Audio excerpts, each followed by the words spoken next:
감사합니다.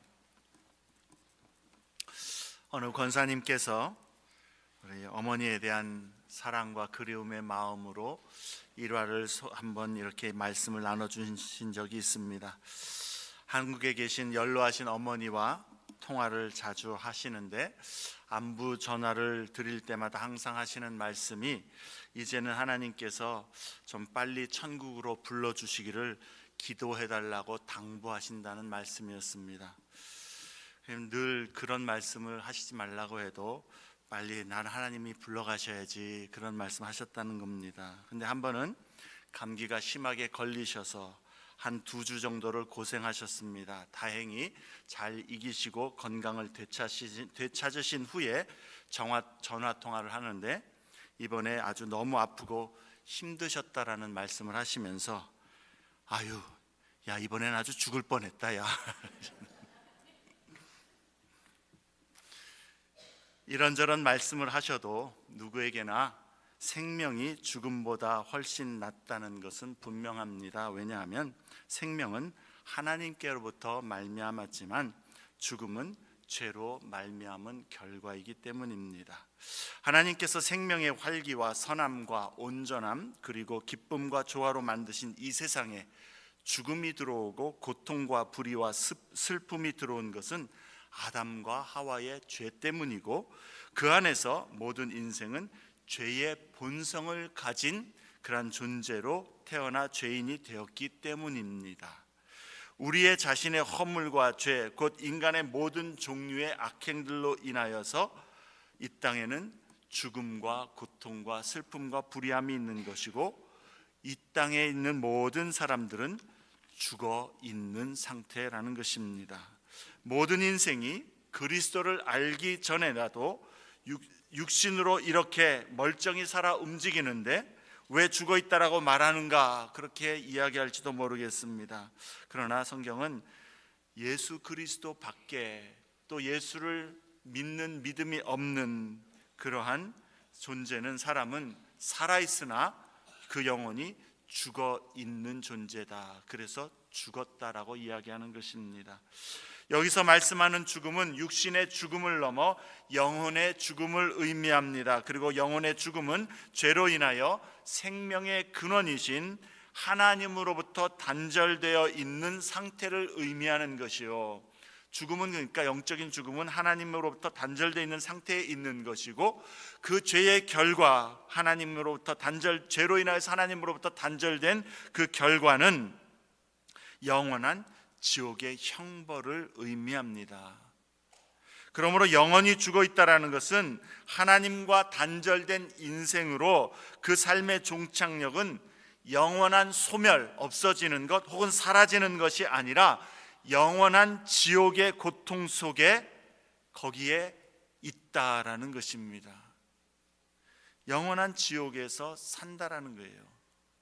지옥의 형벌과 고통 가운데 영원히 사는 것, 그것이 영적 죽음입니다. 기독교에서 선포하는 구원은 이 영적인 죽음에서의 구원입니다. 그리고 그 구원은 하나님께서 독생자 예수 그리스도 안에서 우리에게 은혜로 거저 주시는 선물입니다. 그리고 그 선물은 믿음으로만 받을 수 있습니다. 이것이 오늘 설교의 모든 요지입니다. 오늘 말씀에서 하나님의 구원과 복음에 대하여 우리가 바르게 깨닫고 또한 이 구원의 은혜를 믿음으로 온전히 누리게 되시기를 바랍니다. 3가지 요점을 나눌 것입니다. 첫째는 우리는 구원의 필요성을 깨달아야 합니다. 구원의 필요성을 깨달아야 합니다. 우리 인생들은 구원이 필요한 존재라는 것이죠. 둘째는 우리는 하나님의 구원을 받아야 합니다. 우리 인생들이 필요한 것을 주실 수 있는 분은, 곧 구원을 주실 수 있는 분은 하나님밖에 없기 때문입니다. 셋째로 우리는 하나님의 구원을 나타내야 합니다. 구원의 은혜를 받은 자는 이제 그 삶에서 이 구원의 은혜를 드러내는 삶이 요구된다라는 것이죠. 첫 번째, 우리는 구원의 필요성을 깨달아야 합니다. 우리는 구원이 필요한 존재임을 먼저 깨닫고 인정해야 하는 것입니다. 하나님의 구원은 자신에게 그 구원이 필요함을 인정하는 자가 얻을 수 있는 것입니다. 예수님은 건강한 자에게는 의사가 쓸데없고 병든 자에게라야 쓸데있나니라고 말씀하셨던 것처럼 하나님의 구원은 자신에게 구원이 필요함을 진정 깨닫고 그 구원을 사모하는 자가 얻게 될 수 있다라는 것이죠. 오늘 본문에서 사도 바울이 하나님이 찾아와서 구원의 은혜를 베푸시기 전에 우리 인생이 처해 있던 상태를 우리에게 말씀해 주므로 왜 모든 인생에게는 구원이 필요한지, 왜 나는 구원이 필요한지 세 가지 이유를 가르쳐 줍니다. 첫째는 우리는 허물과 죄로 죽었기 때문입니다. 1절부터 3절의 모든 인생은 본질적으로 죽은 상태임을 선언합니다. 모든 사람은 본래적으로 허물과 죄로 인하여 죽었다라는 것입니다. 이것이 아담과 하와 이후에 모든 사람의 본질적인 영적 상태라는 겁니다. 성경은 모든 사람은 허물과 죄로 죽었다 그렇게 선언합니다. 예외가 없습니다. 죽을 뻔한 것하고 죽은 것은 그 차이가 천지 차이입니다. 아무리 죽음의 문턱을 종이 한 장 차이까지 가까이 갔었다 할지라도 죽을 뻔한 것과 죽은 것은 비교할 수도 없는 큰 차이라는 것이죠. 죽은 자는 아무것도 할 수가 없습니다. 아무런 힘도 능력도 의지도 없습니다. 무엇에 반응할 수도 없습니다. 그러나 죽을 뻔했던 사람은 여전히 생명이 있기 때문에 무언가 할 수 있는 것입니다. 오늘 말씀에 우리 곧 그리스도를 믿는 신자가 허물과 죄로 죽을 뻔하였다고 얘기하지 않고 죽었다라고 말씀하고 있음을 우리는 주목해 보아야 합니다. 이 말은 우리 어느 인생이든지 자신의 구원에 관하여 우리가 할 수 있는 것, 우리가 해야 하는 것은 아무것도 없다라는 것을 깨닫게 하는 말씀입니다. 성경은 우리의 구원에 관하여 말씀할 때에 구원은 우리 인간이 우리의 힘이나 능력이나 의지로 얻을 수 있는 것이 아님을 분명하게 선언합니다. 어느 누구라도 자신을 구원할 수 있는 자가 없습니다. 왜냐하면 영적으로 죽은 자이기 때문입니다. 우리가 거룩하신 하나님 앞에 나아갈 수도 없고 나아갈 의지도 힘도 능력도 반응도 없는 것이요, 하나님 앞에 나아가려고도 하지 않는 것이 우리 인생들의 영적인 상태라는 것입니다. 하나님과 단절된 것이고 영원한 죽음, 지옥 형벌 아래에 있는 상태입니다. 성경은 예수 그리스도 밖에 그리스도를 믿는 믿음이 아닌 그 예수 안에 있는 사람 아닌 모든 그리스도 밖에 있는 사람들은 이 영적 죽음 상태에 있다라고 선언합니다. 이 죽음의 상태, 곧 죄와 허물의 결과에서 벗어나기 위해서 우리가 할 수 있는 것은 아무것도 없습니다. 죽은 자가 반응이 없듯이 우리는 우리의 구원을 위해서 절대적으로 그 아무것도 어떤 것도 할 수가 없는 상태에 있었고, 우리 자신을 구원할 수도 없는 영적으로 완전히 죽었던 자들이라는 것입니다. 죽을 뻔했던, 그래서 내가 뭔가 할 수 있는 게 아니라 죽었던 자이다. 그래서 하나님의 은혜가 아니면 절대적으로 소망이 없다라는 것입니다. 그래서 성경은 구원에 관하여서 말할 때에는 이것은 전적인 하나님의 은혜이다, 하나님의 선물이다 말씀하는 것입니다. 하나님이 주권적으로 우리를 택정하시고 우리를 부르시고 우리에게 구원을 베풀어 주신 것입니다. 하나님의 구원의 은혜를 얻으려면 우리에게 구원이 절대적으로 필요하다라는 이 사실을 반드시 알아야 하고 반드시 하나님 앞에 겸손함으로 인정해야만 하는 것입니다. 두 번째로 우리에게 구원이 필요한 것은 우리가 죄의 종이기 때문입니다. 2절과 3절에는 영적으로 죽은 자들의 모습이 어떠한가를 말씀합니다. 그때에 너희는 그 가운데에서 행하여, 그렇게 말씀합니다. 인생의 모든 발걸음이 허물과 죄 가운데에 내디뎌졌다라는 겁니다. 그 가운데서 행하여, 허물과 죄 가운데에서 행했다라는 것이죠. 이것을 우리는 전적 타락 혹은 완전한 타락이라고 그렇게 이야기합니다. 인간이 전적으로 타락했다라는 이 말을 우리는 오해하지 말아야 합니다. 인간이 전적으로 타락했다는 말은 인간이 전혀 선하거나 착한 행동을 할 수가 없다, 모든 행동이 다 악하고 다 불의하다라는 의미는 아닙니다.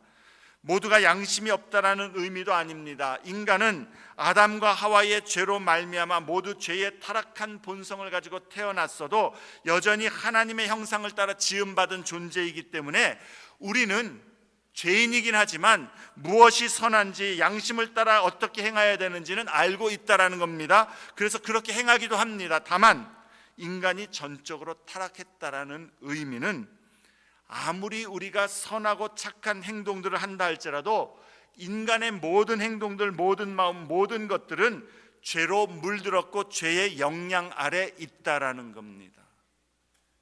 죄의 영향 없이, 죄에 물든 것 없이 선하고 의로운 것을 할 수 있는 존재가 아니라는 거예요. 선하고 착한 일도 그 안에 죄에 물든, 죄에 오염된 인생들의 행위일 수밖에 없다라는 겁니다.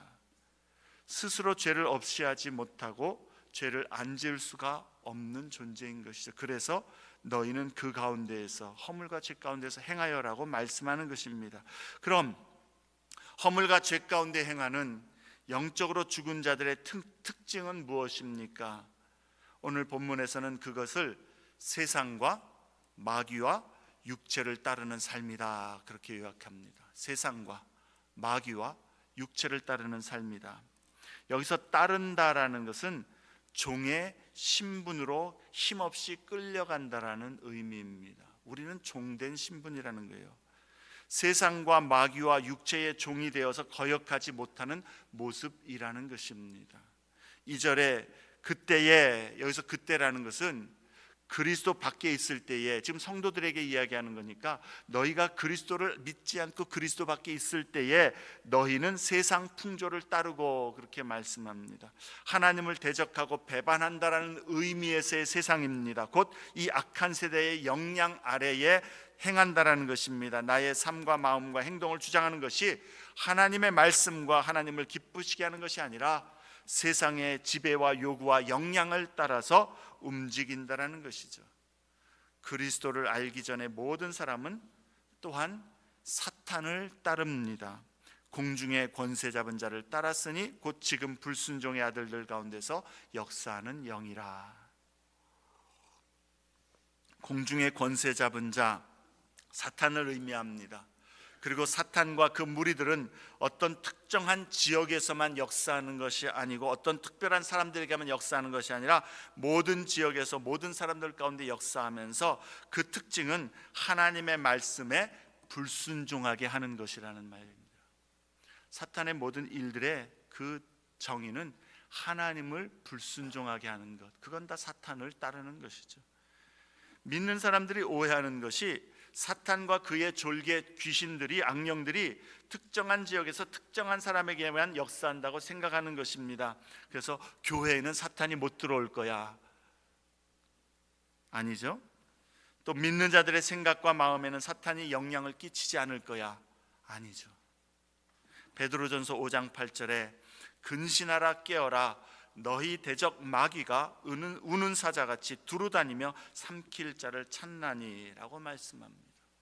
사탄은 하나님의 아들 예수께서도 40일이나 금식으로 기도했을 때에 그때에도 찾아와서 넘어뜨리려고 유혹하고 시험했다라는 사실을 기억해야 합니다. 하나님의 아들이 40일이나 금식 기도했고 하나님 앞에 그렇게 온전히 헌신했던 그 예수께 사탄은 넘어뜨려 보겠다고 찾아왔다라는 거예요. 또 어떤 사람은 사탄의 유혹과 시험은 언제나 흉악하고 더럽고 포악한 일을 품게 하는 것이라고 여깁니다. 그러나 여러분, 사탄이 유혹할 때에는 악하고 막 그런 부정한 그러한 모습으로 유혹하는 것이 아니라 오히려 그럴듯하고 정당해 보이고 유익해 보이며 아주 나에게 그것이 좋아 보이는 모습으로 우리에게 유혹한다는 사실을 우리는 기억해야 할 것입니다. 그러니까 내게 내가 이게 좋은 것 같아, 내 마음엔 이게 마음에 들어, 이게 여러분 거기에 우리의 기준을 두어서는 안 되는 것이죠. 그럼 어떻게 사탄의 유혹을 분별하고 이길 수 있습니까? 대답은 참 간단합니다. 내가 지금 하고자 하는 것이 하나님께 순종하는 길인가? 하나님이 기뻐하시는 일인가? 하나님의 말씀에 합당한 것인가? 거기에 우리의 초점과 기준을 두면 되는 것입니다. 많은 경우에요, 그리스도인들이 내가 많이 기도해보고 많이 생각해보고 밤잠 못 자면서 고민해보고 그래서 많이 오랫동안 생각하는 가운데에 결정했습니다라는 그 일들은 보통 어떤 건 줄 압니까? 하나님 뜻이 아니라는 것 내 직관적으로 알기 때문에 그러는 것이죠. 하나님이 기뻐하시지 않는다는 걸 알기 때문에 하나님하고 씨름해보겠다고 하는 것이죠.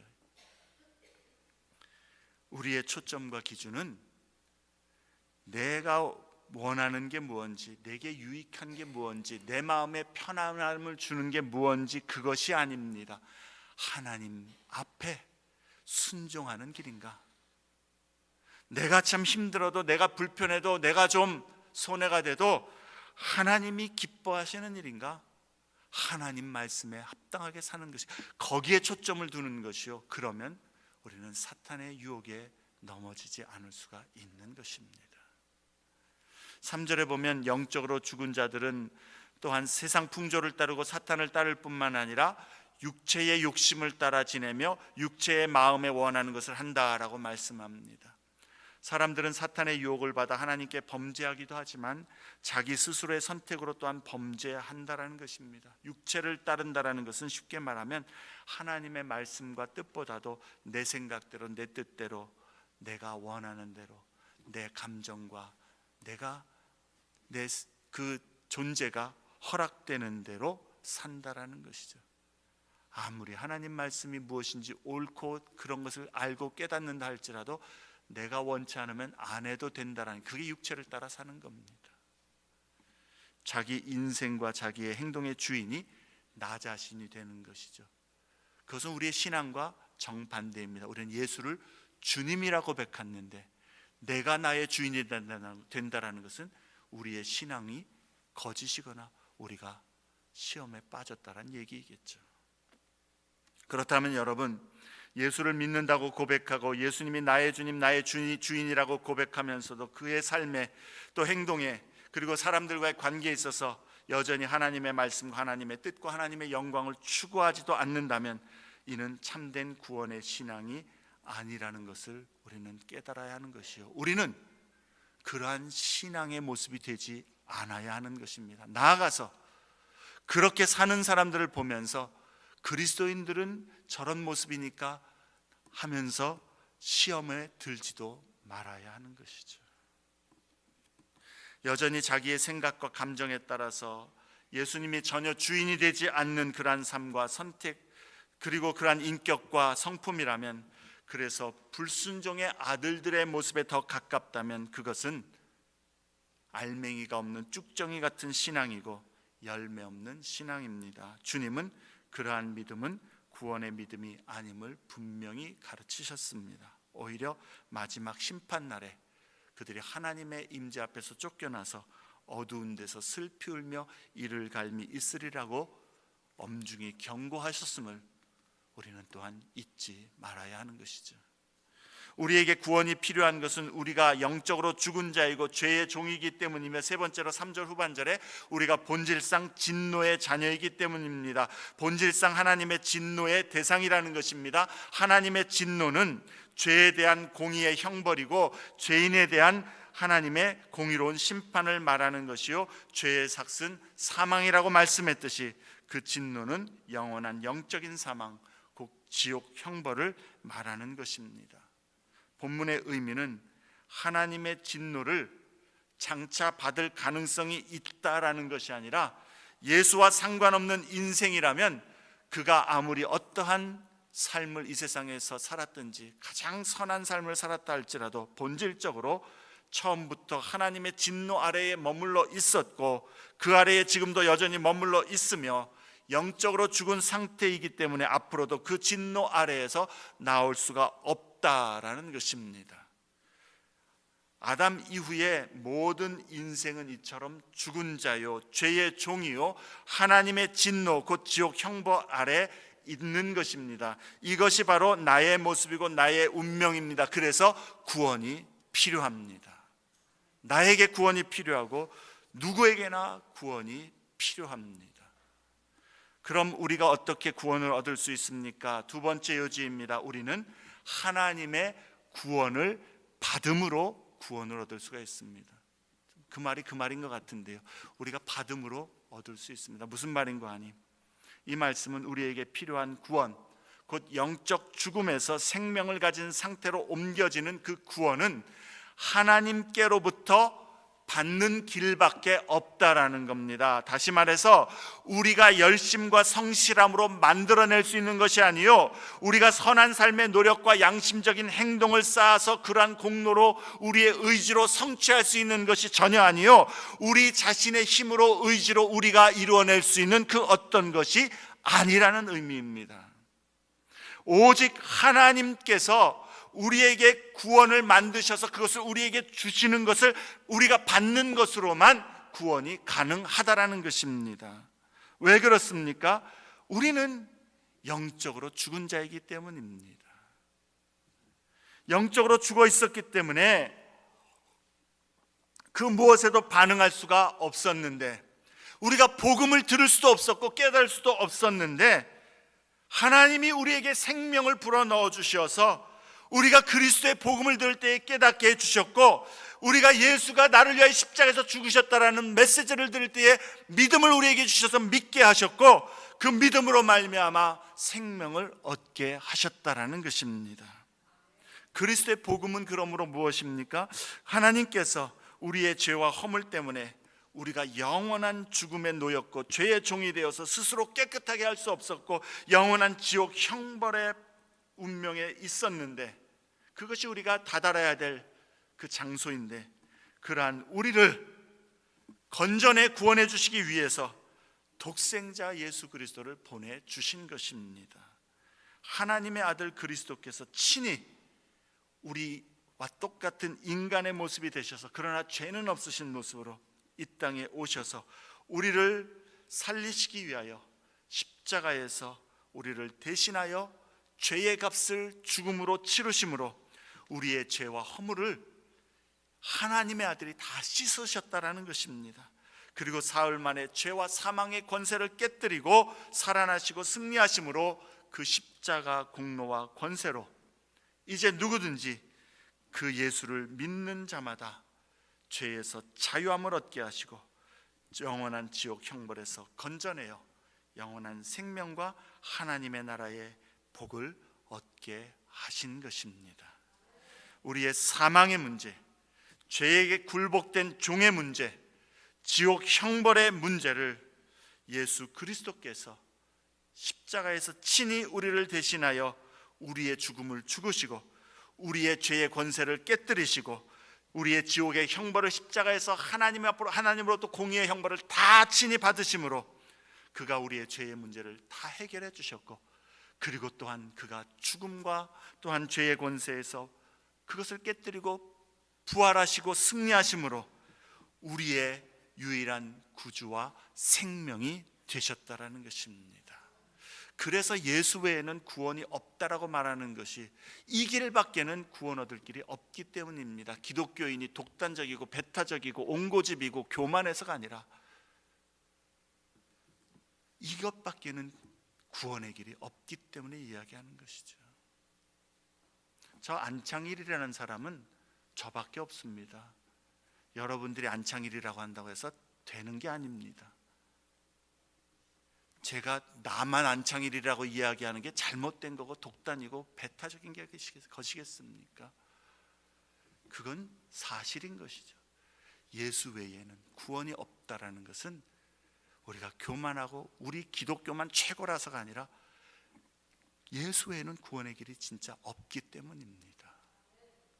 그러므로 누구든지 예수의 이 십자가 사역이 나를 위한 것이요, 예수께서 십자가로 나의 모든 구원의 문제를 해결하셨다라는 것을 믿고 믿음으로 주 예수를 영접하는 자에게 하나님은 영원한 생명과 자유함과 용서를 얻어 구원을 선물로 주시는 것입니다. 이것이 그리스도의 복음, 복된 소식, 기쁜 소식입니다. 그럼 하나님께서 무엇 때문에 이런 일을 하신 것입니까? 왜 우리를 구원하시는 것입니까? 4절에 우리를 향한 하나님의 긍휼 때문입니다. 긍휼. 우리를 향한 하나님의 사랑 때문이라고도 또한 말씀합니다. 5절과 8절에서는 우리를 향한 하나님의 은혜 때문이다 말씀합니다. 7절에서는 하나님의 자비 때문입니다. 한마디 더 말하면 이 오늘 본문에서 구원에 대해서 말씀하시는데, 구원은 어느 것 하나라도 우리 안에 있는, 우리 인간들 우리 안에 있는 무엇 때문이 아니라는 것입니다. 어느 것 하나라도 우리 안에 있는 것 때문이 아니라 전적으로 하나님 안에 있는 그것 때문이라는 것이죠. 곧 오직 하나님의 긍휼로 무력한 우리에게 구원의 능력을 베풀어 우리를 살리셨고, 오직 하나님의 사랑으로 진노를 받기에 합당한 자를 품어 우리를 자유케 하여 주셨고, 오직 하나님의 은혜로 자격 없는 황량한 죄인을 용서하심으로 깨끗한 자가 되게 하셨으며, 오직 하나님의 자비로 우리를 불쌍히 여기셔서 우리가 구원의 손을 뻗은 것이 아니라 하나님이 구원의 손을 뻗어 우리를 죄와 사망에서 건지신 것입니다.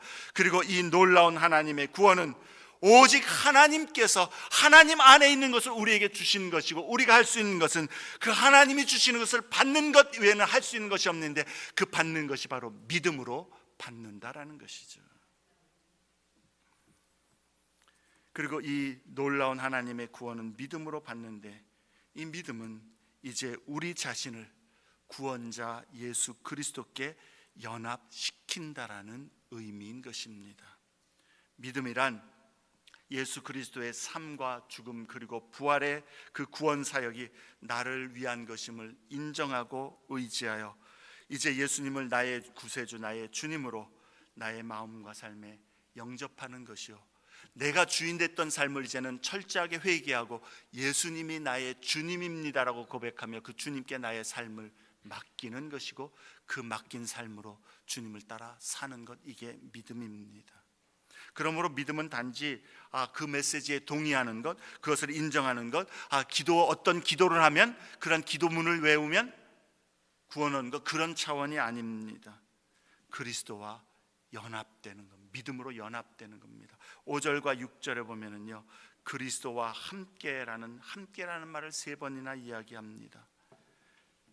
5절 6절에 보면은요, 허물로 죽은 우리를 그리스도와 함께 살리셨고 또 함께 일으키사 그리스도 예수 안에서 함께 하늘에 앉히시니, 이는 그리스도 예수 안에서 우리에게 자비하심으로 그 은혜의 지극히 풍성함을 오는 여러 세대에 나타내려 하심이라, 그렇게 말씀합니다. 함께 그리스도와 연합되었다라는 거예요. 이게 믿음이고 이게 그리스도인입니다. 그리스도와 연합되었기 때문에 이제는 그 삶이 그리스도를 사랑하고 그리스도와 함께 그리스도를 좇아 그리스도의 뜻을 따라 그리스도를 기쁘게 하는 삶을 살아가기를 사모하고 힘쓰는 것이죠. 그게 믿음의 열매입니다. 진정한 구원의 믿음입니다. 그래서 8절에 너희는 그 은혜에 의하여 믿음으로 말미암아 구원을 받았으니, 은혜로 하나님이 주시는 구원을 우리는 믿음으로 받았다라고 이야기합니다. 구원을 받았으니, 구원은 전적으로 하나님의 은혜요 선물입니다. 우리는 완전히 죽어서 우리의 구원을 이룰 수가 없었고, 우리는 너무 약해서 우리의 믿음을 온전히 유지할 수가 없었고, 또 우리는 너무 유한하여서 우리의 구원을 영원히 붙잡을 수가 없는 존재입니다. 그러나 긍휼의 풍성하신 하나님께서 그리스도 안에서 은혜로 우리의 구원을 처음부터 주관하셔서 우리를 불러 우리 안에 믿음을 주시고 우리로 구원의 그 고백을 하게 하시고, 그리고 또 그 은혜로 지금도 우리를 붙들어 천국에 이르도록 우리를 격려하시고 우리를 인도하시는 것이요, 장차 하나님의 나라에서도 은혜로 영원토록 우리의 구원을 누리도록 주관하실 것입니다. 그러므로 구원은 처음부터 끝까지 그 모든 과정도 하나님의 은혜입니다. 그래서 하나님의 구원은 참으로 놀랍고 측량할 수 없는 큰 사랑이고 은혜이며 선물인 것입니다. 우리가 그리스도와 연합하여 사는 것, 그것 자체가 은혜의 증거라는 거예요. 넘어질 수 있고 쓰러질 수 있고 실수할 수 있고 죄에 빠질 수도 있습니다만 거기에 머물지 않습니다. 그리스도와 함께 일으키시고 살리시고 일으키시고 또한 우리를 하늘 보좌에 앉히셨다 말씀합니다. 하나님의 은혜로 진정한 믿음이 있는 사람은 그렇게 살게 될 것이고 그렇게 살도록 하나님이 이루어 내시겠다라는 선언입니다. 여기 구원을 8절에 받았으니라는 그 단어는 완료 분사형이다, 그런 얘기. 무슨 말인가 하니 과거에 하나님께서 행하신 그 일이 지금까지도 계속 지속되고 앞으로도 그것이 계속 지속될 것이다라는 의미입니다. 은혜로 우리를 불러 구원하셨고 참 믿음을 가진 자는 그 구원의 믿음으로 예수와 연합하여서 주님 오시는 날까지 믿음으로 살기를 힘쓰고 노력한다라는 것이죠. 여러분, 내가 믿음 생활에 예수를 믿는다고 고백하고 예수를 내가 영접했고 세례를 받았으니까 난 구원 얻었다? 그것 성경적이지 않습니다. 구원의 믿음은요, 내가 과거에 어떻게 예수를 경험했고 예수를 믿었다 거기에 있지 않습니다. 지금 진짜 그 믿음이 진짜 믿음이라면 지금 그리스도와 함께 연합된 삶을 계속해서 나가는 것이요, 앞으로도 주의 은혜 안에서 그 그리스도를 의지하여 연합된 믿음의 삶을 멈추지 아니하고 끝까지 나가는 것, 그게 진짜 구원 얻은 믿음입니다. 그래서 믿음을 떠난다라는 것은 굉장히 위험한 것이고 내 안에 어쩌면 구원의 믿음이 없기 때문이라는 증거일 수도 있다라는 사실인 것이죠. 우리는 믿음으로 하나님께서 주시는 구원을 받음으로 구원을 얻을 수 있습니다.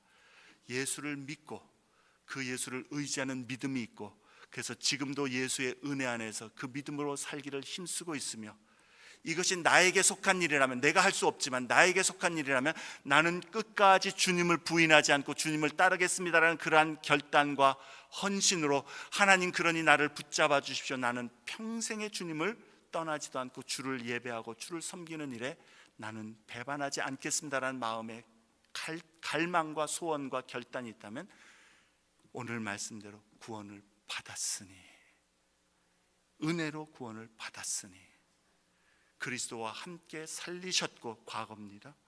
그리스도와 함께 일으키셨고 그리스도와 함께 하늘 보좌에 앉히셨으니 이미 그러한 믿음이 있는 자에게는 그 하나님의 은혜로 구원을 이루신다라는 것이죠. 내게 그 믿음이 있다면 하나님의 이 구원의 은혜를 인하여서 우리는 감사해야 될 것입니다. 그리고 이제 그러면 이 하나님의 구원을 내가 얻었음을 안다면 이제 어떻게 우리는 살아야 되겠는가? 세 번째로 우리는 하나님의 구원을 나타내야 합니다. 이 큰 사랑과 놀라운 은혜 안에서 그리스도 예수와 함께 연합된 성도는 이제 이 세상을 사는 가운데에 모든 삶이 이제 그 은혜 안에 묻힌 삶입니다. 그 은혜에 반응하는 삶이 되어야 하는 것입니다. 그래서 신자의 삶은 본질적으로 세상과 사탄과 육신이 원하는 것을 줬던 그러한 삶에서 이제는 돌아서서 어찌하든지 하나님께서 원하시고 하나님의 나라가 우리에게 보여주신 그 영광을 향하여서 성령이 우리에게 원하시는 하나님의 말씀을 조차 살기를 사모하고 원하고 애쓰고 힘을 쓰는 것이죠. 넘어질 수 있습니다. 실수할 수 있습니다. 패배할 수도 있습니다. 그러나 또 일어나서 우리에게 하나님 부르신 부르심의 삶이 무엇인지 알기 때문에 그 주님 앞에 믿음을 붙들고 나아가기를 힘쓰는 것이죠. 그래서 신자의 삶은 영적으로 죽은 자들과 구별된 삶이 될 수밖에 없는 것이요, 그렇게 할 때에 7절 말씀에 이는 그리스도 예수 안에서 우리에게 자비하심으로써 그 은혜의 지극히 풍성함을 오는 여러 세대에 나타내려 하심이라. 하나님이 우리를 구원하신 그 은혜를 더 드러내는 것, 그게 성도의 삶이라는 겁니다. 지금도 그렇고 앞으로 갈수록 성도의 삶을 보면서, 믿는 자의 삶을 보면서 오는 세대, 앞으로 장래를 이야기하는 것이죠. 점점 더 이 사람은 정말 하나님의 은혜를 받은 사람이구나, 하나님의 구원의 은혜를 받은 사람이구나, 하나님의 영광을 더욱더 드러내는 삶을 살도록 하기 위함이라는 겁니다. 지난 봄에 우리 한빛 아카데미에서 미러키에 있는 아트 뮤지엄에 한번 갔었습니다. 거기 가니까 그림들이 많이 있더라고요. 근데 그림을 보면서, 여러분, 그림의 이런 아름다운 것들, 또 멋있는 것들을 보면서 누구를 기억합니까? 그 그림을 그린 화가를 기억하는 거죠. 이 사람이 누구야? 어떻게 그래서 솜씨가 대단하구나. 그 그림 그린 사람을 칭찬하는 것처럼 우리가 세상을 향하여서 하나님이 이렇게 은혜로 그리스도를 닮아가는 모습으로 변화시켜 주신 하나님의 영광을 드러내는 존재로 우리를 부르셨다라는 겁니다. 그게 그리스도인의 삶입니다. 10절에 우리는 그가 만드신 바라 그리스도 예수 안에서 선한 일을 위하여 지으심을 받은 자니 이 일은 하나님이 전에 예비하사 우리로 그 가운데서 행하게 하려 하심이니라. 예전에는 죄와 허물, 2절에 그 가운데서 행하였던 존재가 이제는 하나님께서 우리를 위하여 지으신 그 모습대로, 새롭게 창조하신 모습대로 하나님의 구원의 은혜와 사랑과 자비와 긍휼과 그 영광을 드러내는, 그것을 향하여 그 안에서 행하는 자가 되었다라는 겁니다. 우리의 삶은 그것을 향하여 나아가는 것, 그게 성도의 삶이라는 것이죠. 말씀을 맺습니다.